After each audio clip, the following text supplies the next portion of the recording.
So, title of the talk, Marymount has a 3D printing lab. Did you know that? No. Yes. Now you do. We have a 3D printing lab. We have about 7 different 3D printers, okay? And they're all this brand. There's other printers across campus, but you can actually get access to these 7. You can print all sorts of things. Everybody know what this is? Yoda. Yoda, good. We have nerds in here. Wonderful. I ask my students the same question and they pretend that they don't know. They all know. So I'm Eric Bubar. Sky Donovan is floating around. She's actually helping with the guest speaker for the Malik lecture, so she's busy with him. Brian Holler over here, and Elizabeth Langren. You'll notice that each one of us is in a different school. So we are all trained in the printer operation for your convenience. So you can contact people within your individual schools. This was a part of a 2015 Provost grant to get 3D printers. Each one of us has a printer that we can use, that we can access in our office. So if you want a demonstration and you're in the School of Business, who can you talk to? Brian. Talk to Brian. Brian will have a printer. He can show you how it works. If you're in the School of Education, who do you talk to? Liz. Talk to Liz.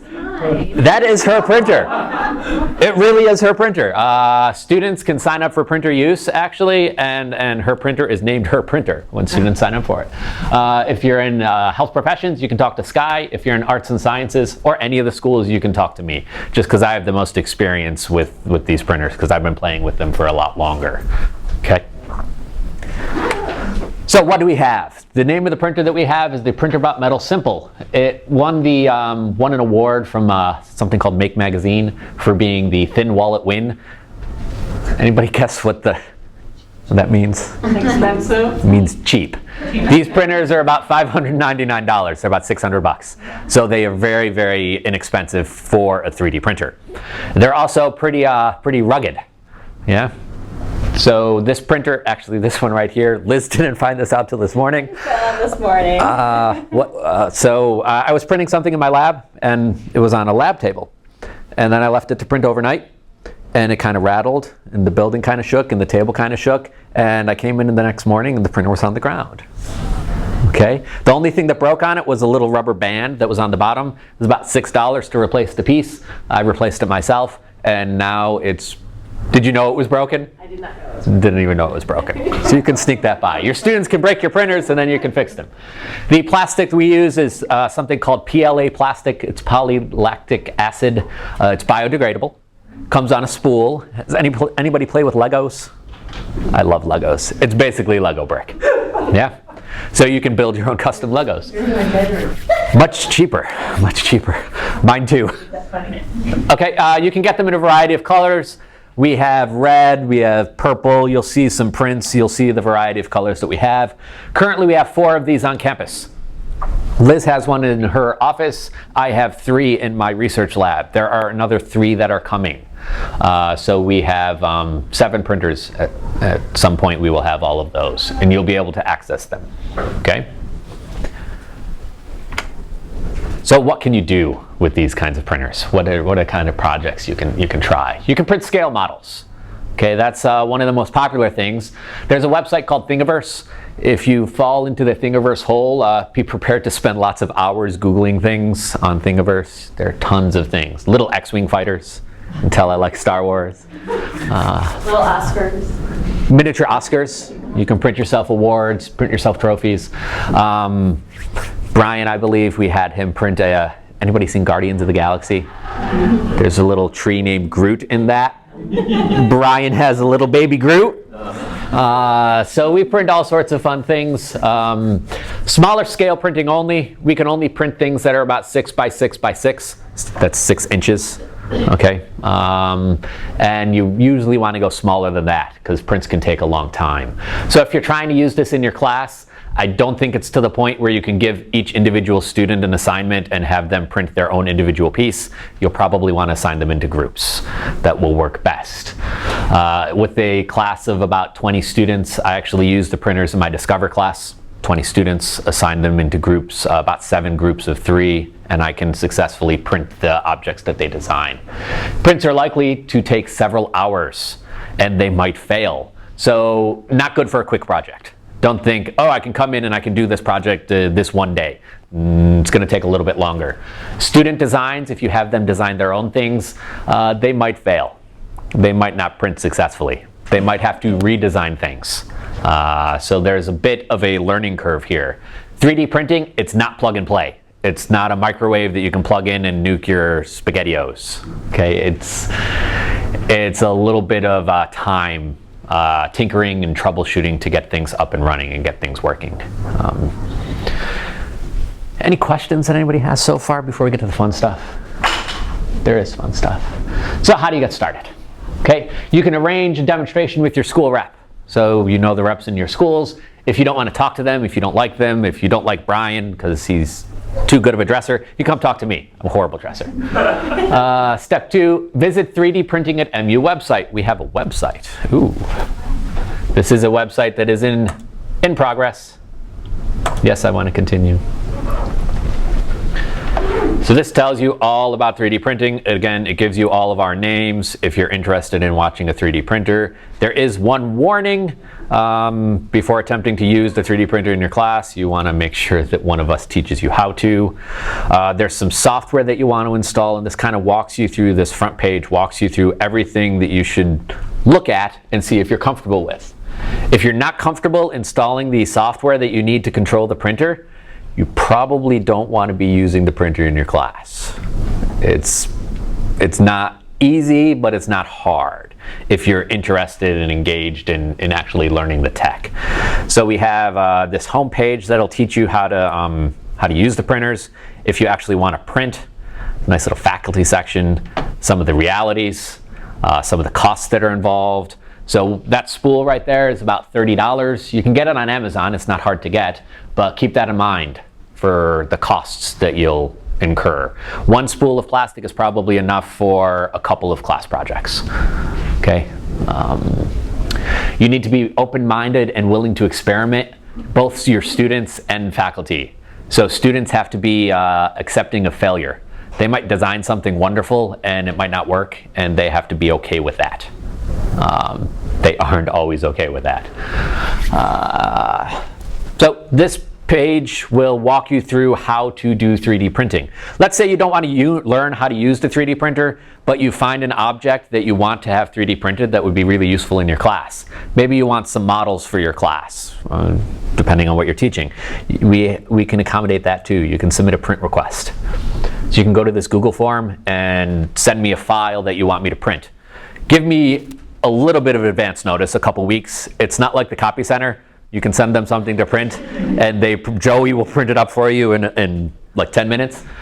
It'll take me longer than that. So I need probably a couple weeks of lead time before I start printing things. Yeah, so we have this nice little web resource. I'm told that it actually is helpful. Yes, I used it on Monday. It was easy step by step to follow it. Yeah. To set up the printer and to print something. Videos walk you through how to do everything. Yeah. So you can visit that, and maybe you decide that printing is right for you, that you can do all the steps, that you can install the software. Then you arrange for about 20, maybe 30 minutes of training where you come in and one of us will teach you how the printer actually works. We'll show you the software. We'll show you the hot parts that you shouldn't touch. We'll show you maybe where things break and how to fix those little things that might break. And we show you if this happens, don't try to fix it yourself. Call Eric. Let him break it. Okay. Then hopefully, step 4, use your newfound 3D printing prowess to come up with a lesson plan, come up with some kind of idea. You can talk to any of us. I'm probably at this point the best person to talk to because I've actually tested this the most. I've used it in classes. Brian, Liz, and Sky, they just learned how to do this summer. So they're going to start implementing it in their classes this semester and next semester.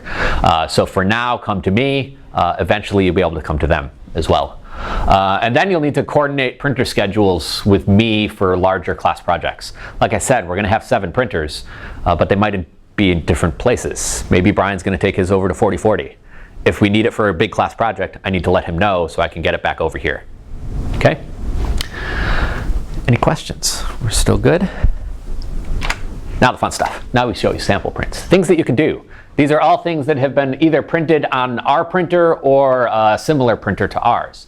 I tried to think about how people might want to use them. You can use topographic maps. So you can print a topographic map of the United States. See how the mountains out west are much, much higher than the mountains here.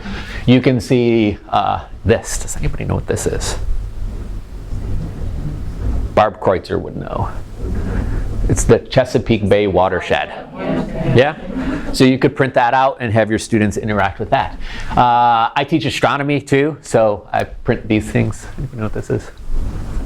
It's a Mars rover. It's the Curiosity rover that's currently on Mars. So students can actually see how it's built, see what it looks like, play around with it. I actually also printed a topographical map similar to one of these of the crater where this rover currently is.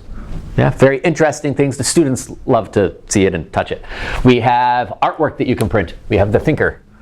Brian has a little miniature Thinker too. Baby Groot and Baby Thinker. We have architectural design models. This is something from Thingiverse. So they have a whole bunch of modular walls that you can print up and you can use them to put together buildings and design things. Any math people in here? Math, what's that? Fractal. Fractal, you can print fractals. Yeah. Any fashion people? Oh, I put this in just for the fashion people. You can print shoes. This is a printed shoe. Somebody designed and printed that. That was awesome. I thought that was cool. And the Smithsonian is working on putting some files up for their teachers to use their materials, and you can download the files and print. So we're close enough to actually get to the Smithsonian's here, but if you want students to interact with an artifact, you can actually just print it in your classroom. Yep. You can print dinosaur skulls. That's fun. Lots of government organizations have files like that too. Smithsonian does, the NIH does, NIST, DOE, they're all releasing 3D printable files. Freely available online. Okay. So what have I used it for? I've used it in Discover 101. I figured this was a good test because what students are the least prepared for doing anything like this? Discover students. They're freshmen. They're the dregs of society. Discover 101, they're the least prepared students. Yeah? So I take the students and I teach them this design software. I send them this link to a website called Tinkercad. Tinkercad is easy enough to use. It takes about maybe 20 minutes to learn how to design something, and they design their own rockets. We do this as part of movie science for a movie called October Sky. Anybody seen that one? It's all about rocket science. So they get to print and make their own rockets. Some of the files actually work. Some of the designs print wonderfully, and we can see samples of the ones that have. We have a rocket, and that's actually that's a model of a comet that's floating around in space. We have a student that did not understand aerodynamics at all, who designed her, it looks like a grain silo rocket. One that liked fins, one that liked just 2 fins. Everybody designed something slightly different. Some students designed rockets and put their names on the side of them. Everybody gets to design their own unique thing. It's very fun. They enjoy it. You can also use this in research. You can use it to, this is what I've switched my research into, doing social good. So you can use it to 3D print prosthetic hands. So that's what a lot of my students are working on. And it actually engages not just the science majors. I'm getting students across every part of campus that are printing these hands for me. And we send these hands off to an organization that gives them away to kids that need them. Okay, this has been a great project for increasing my research lab size. Usually research labs here, maybe 3-5 students if you're ambitious. I've got 35 research students now doing this stuff. Wow. So the interest from the students is here. They want to do 3D printing. So implement it in your classes and they'll be very, very excited. So now we can do some fun stuff. Now we can show you some of these resources, some of these things that work. So Tinkercad. This is a website where you can design anything that you want. This is one of mine accounts. To create a design, just create a new design. This all runs in the web, no downloads necessary, and it's all free. Okay? It's a little slow. It's 3D design software. You can design anything. Of course, it's going to be slow. While that loads, we can show you this. This is the website where you can sign up to use the printer. You can see they all have names. Printerbot number 1 is named Liz. If you look on the side of the printer, it actually has a number taped onto it. Printerbot number 2 is named Brian. Currently, Brian's living in my lab, and we can see this student, Michael Anderson, is signed up to use Brian's printer from 9:30 to 11 a.m. to print hand pieces. Any of you can get access to this as well, and you can sign up to use any of these printers. As the new ones come in, they'll be available to sign up. As the printers go into other faculty's offices, they will be disabled. Liz's printer is living in Liz's office, so you can't use that right now. That is still not loading up. So what we can do, we can show you how the printer works. Yeah. So, anybody have any questions? Anything you want to know? This is our printer. Are you familiar with Evan Brewster's work with hand? I'm not familiar with, Evan Kuster. Yeah. The name Evan sounds familiar. I don't know if it's the same person. I don't know the last name. He's on the web.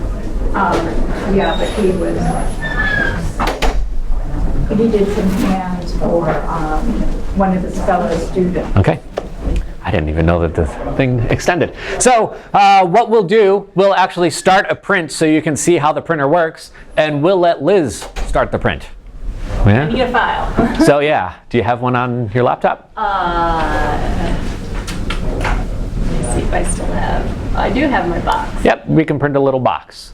So this is called Cura. This is the software you use to control the actual printer. There are tutorials on the Google site that show you how all this works. What she's done, she's loaded a file onto the printer. Now she needs to send the file to the printer. All of these different options that you have, I've done a lot of testing to find the ideal options. So you don't have to fiddle with any of these. Everything I've printed has worked with these exact settings. So I've taken a lot of the guesswork out. So we're going to send this to the printer. And what we're going to notice is this printer will gradually heat up. It'll turn on. The plastic will heat up to about 195 degrees. So it does get a little hot. That's the one safety issue. But it's nice and easy to tell what part you shouldn't touch. Can you guess what you shouldn't touch? Don't touch the thing that's red. Red means stop. Don't touch that. It gets hot. It gets 200 degrees. In actuality, this is an insulator. So if you do happen to touch it, it's not a big deal. It'll just burn a little bit. Yeah. Just a little burn. Mild burn. And what you see with the software is it's going to start heating up. We can actually see the number increasing up top, or you can see it increasing with the little red line. We can actually move the printer too. If you hit the X with the little home, that'll make the printer move. You can make it move in the Y direction.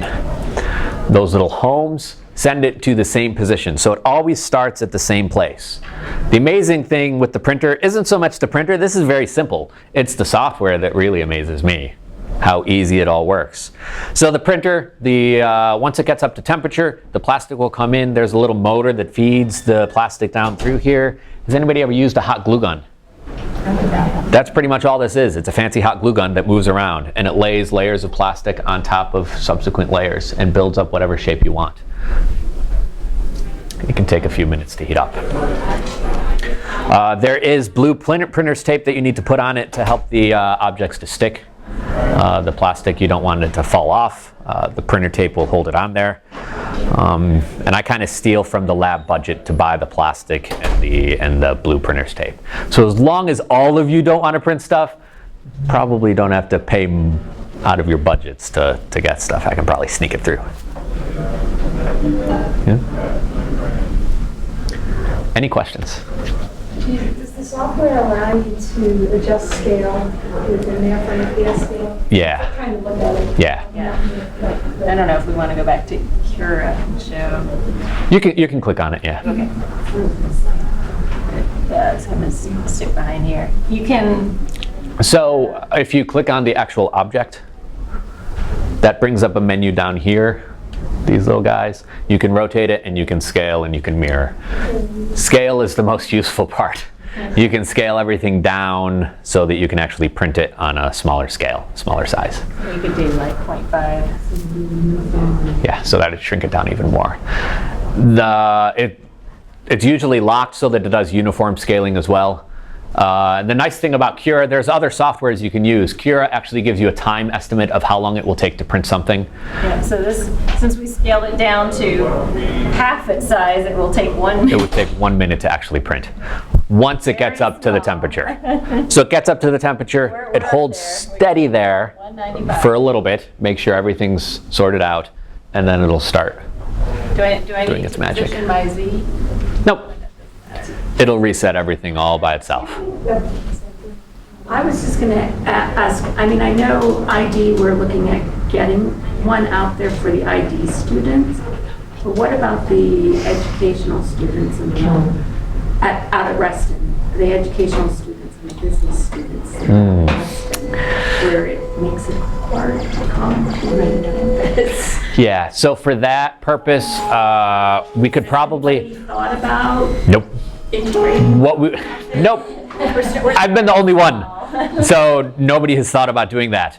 What we could do, because Liz, Brian, and Sky, they're checking out their printers. They're taking them to their offices. We Right. could check one out once you're trained, probably loan you a printer, and you can take it out to Reston. Business and the education out there, maybe, something of interest for those. Yeah, if the interest is there, we can figure out ways to get things out there. Yeah. Education and business. That's why we have education and business colleagues to take care of that. What have you found really has worked in terms of failure? Because I know practice, I've been using 3D printing for a couple of years with design students. Failure is just such a part of the process, but everybody wants that end product. Yeah. So they're like, yeah, that's what, and I think Yeah. you hit a point that I really hadn't thought about, that I should really be using more for failure, and what ways have you used that in successful? So a lot of times I use it with my students because they're not like the design students that actually know how to 3D design. They know nothing about design. Hopefully the design students know how to design. Better than the freshmen I use it with. So what I try to do is bring them in and show them where their things are failing. Inside of the, first I look at the model and I can see where it's going to fail, where they maybe didn't attach something correctly. So I show them, you need to fix that, you need to attach that. Or then if something fails while it's printing, I'll have them watch and see, okay, where did it fail? Why did it fail? How can you change your design so that it doesn't fail? There's a lot of scaling down of their big things to get a successful print, and then they scale up once they get it to work. Do you tend to have them work together on this for one, so that they're not? Yeah. 'Cause, it's time consuming to print things for 30 students or lab students. It is. That's why I usually put them into groups of about 3. And then I can print 7 rockets as opposed to 20 rockets. But now that I have 7 printers, I could probably print 20 rockets. Yeah. And you can see it's going, it's printing. The nice thing about these, I think this is finally ready for prime time. I have another printer that you have to level it every single time whenever you move it. This one, we moved it from the printer lab over here and then over into here, and it's printing just fine. It's printing the piece perfectly. It stays level. You could actually print it on an incline and it would still work. So. Do you find that it at all is conditioned by the humidity or the conditions of the rooms and stuff? A little bit. The plastic will snap if it's too cold, or it won't print quite as well. But usually it comes out pretty nicely. Thank you so much. Yeah.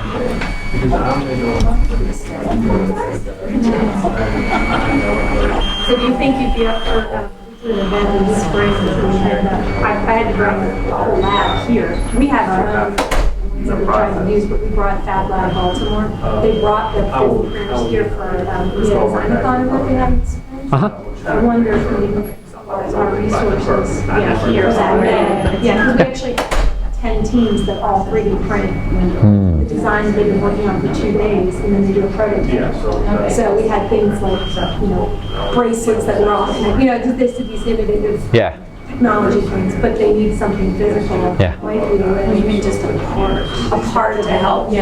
As long as the designs are 6 by 6 by 6 or smaller, then There are always parts of things, they should print fine on these, and we'll have 7 of them. We'll talk to you, Eric, about helping with that component. I'll work, there's a student assistant. That's been the big bulk. I'm getting students trained so that they can hopefully run the lab, because And then that would be perfect, because we have the students, and then they could be even taking part of the innovation, innovative thinking. I've got 2 or 3 that know how to work them now, so And they're not that difficult. Yeah, the design part is the more difficult. the design part is the hardest part. This software is new to us. Yeah, I use 1, 2, 3 to make stuff, just for the open source stuff. I can try this. This has worked well. I've used Repetier as well. And you guys have MakerBots, right? Yeah, we have Maker. Those are a little more closed. Yeah, we use it because of our software for the class is Revit, and so we just found that system works well. And there's a lot of information out there on interfacing those products. Yes. How you're probably creating, you're always creating the experience. You're doing something new. It's really cute. I like these just because the students get to see how it all works too. They see everything moving. If something does break, they can actually literally see what breaks and say, I need this little piece. And then they can fix it. So did you compare them to Affinia or Affinias? Did you see those? Affinias. Right? That's the one. That's the first one. That wasn't the first one. That's one we were thinking about getting. But then I think it was twice the cost of this. What was The first one I got was a wooden one. It was the first version of this. Something that's different. And it works, but it doesn't level very easily, and it's a lot more finicky than this. This is a lot closer to plug and play. So I think Liz said it took. It was what they called there's one JMU. Yeah. And they're locked down a little bit more. They don't let you use any filament. They want you to buy their proprietary one. Yeah. So I tried to keep the costs down with this guy. Is this, you can use different kinds of filament? Yeah, you can use different kinds. You can use different brands. And if your parts break on this one, can we print them too? Some of the parts you can print, but most of the parts are maybe $5 or $10 each, so you can just buy the part. You can go to Ace Hardware and usually get all the parts. Or if something breaks, the pieces that have broken on this, I'll email them, this is what's broken. I'll send them a picture or video, and they'll just send me the piece because they know I'm using it in a school. The company really wants you to use these for teaching, so they encourage it.